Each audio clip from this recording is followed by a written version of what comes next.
Hello everyone, and welcome back to the Software Engineering Pathway.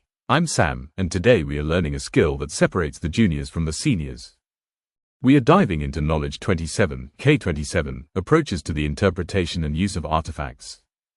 In previous sessions like K22, we learned how to create diagrams and tests. That's the writing part. K27 is the reading part. The concept I want you to adopt today is that of the software archaeologist. Imagine walking into a massive, existing codebase. You didn't build it. The original builders are gone. You find a dusty diagram, a failed test report, and a server log. Can you interpret them to understand how the system works? Our goal is to turn you into an expert reader of engineering evidence. Why? Because statistics show that 80% of your career will be spent reading and understanding existing systems, while only 20% is spent writing brand new code. Let's decode the standard. K27 distinguishes between interpretation and use. Interpretation is the cognitive step. It's looking at a UML sequence diagram and seeing the flow of time. It's looking at a red unit test and understanding why the logic failed. You are decoding the intent of the original engineer. Use is the practical step. Once you've interpreted the diagram and realized, the payment service talks to the inventory service, you then use that knowledge to narrow down your debugging. You stop looking at the user service because the artifact told you it's irrelevant. The golden rule of K27 is, never touch a line of code until you have interpreted the artifacts that describe it. Otherwise, you are flying blind.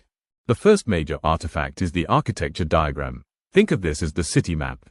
When you interpret this, you aren't looking for code logic, you are looking for relationships. You look at the boxes. Okay, we have a React frontend and ASQL database. You look at the lines, they talk over HTTP, but the billing service talks over a message queue.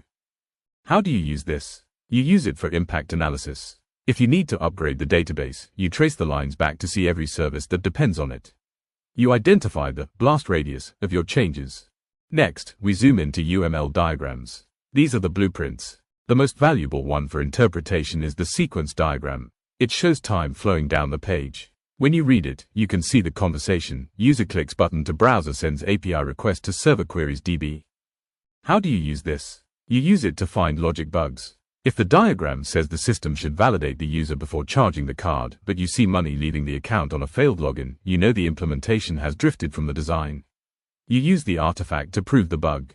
The third artifact is unit tests. You might think of these as code, but the report is an artifact. Interpreting a test report is a daily skill. You don't just look for green, you look for red. A failed test saying, expected 200 OK, got 500 error, is a clue. It tells you exactly where the logic diverged from expectation. We use this artifact as a safety rail. When we refactor legacy code, we run the tests constantly. If the artifact stays green, we are safe. Remember, comments can lie. Documentation can be outdated, but a unit test is executable documentation. It tells you the absolute truth about what the system does. Finally, we have the operational artifacts, logs and API documentation. Logs are your flight recorder. Interpreting them is an art. You look at timestamps to correlate events. You look at stack traces to find the exact file that crashed. API docs, like Swagger, are your contract. You interpret them to know how to talk to a system you didn't build.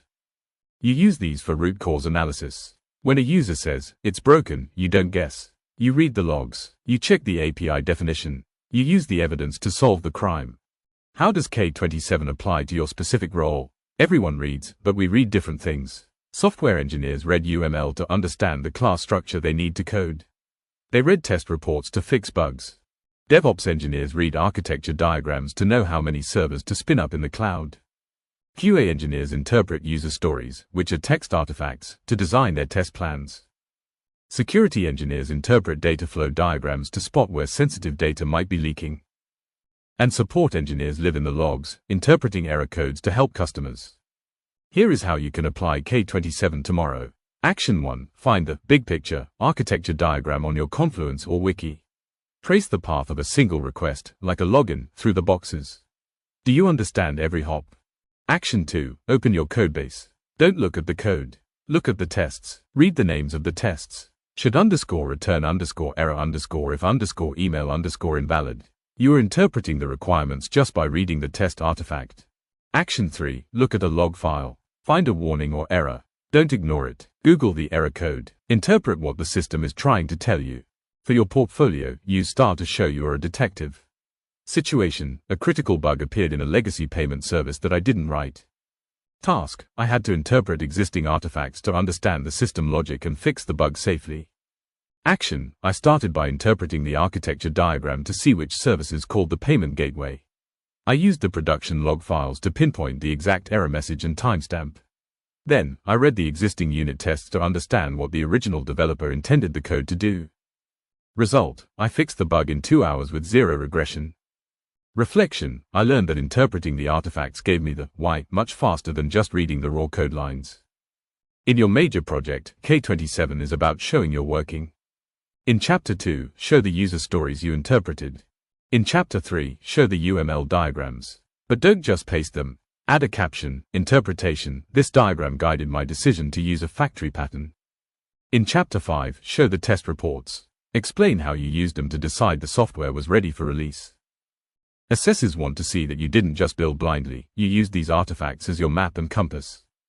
Let's wrap up. We've learned that K27 is about being a software archaeologist. We practice the skill of interpretation, reading the intent, and applying that knowledge. We looked at the key artifacts, architecture maps, UML blueprints, test health checks, and log black boxes. Your next step: find a diagram at work. Try to explain it to a colleague. If you can translate the picture into words, you have mastered interpretation. In our next session, we will look at K28, where we explore how we use tools like version control to work effectively as a team. Remember, code tells you how it works. Artifacts tell you why it was built that way. See you next time. Thank you so much for joining me today. I hope you now feel more confident in mastering this topic. If you found value in this session, I have a small favor to ask. Please hit that subscribe button, give this video a like, and follow our channel. It really means a lot to me and helps the algorithm show these lessons to other apprentices, just like you, who need support. Don't forget, you can download today's slides and the full transcript at www.mentorinai.com EPA Hub. While you are there, check out our mock interview and portfolio review services to make sure you are fully ready for your EPA. See you in the next video. Keep learning.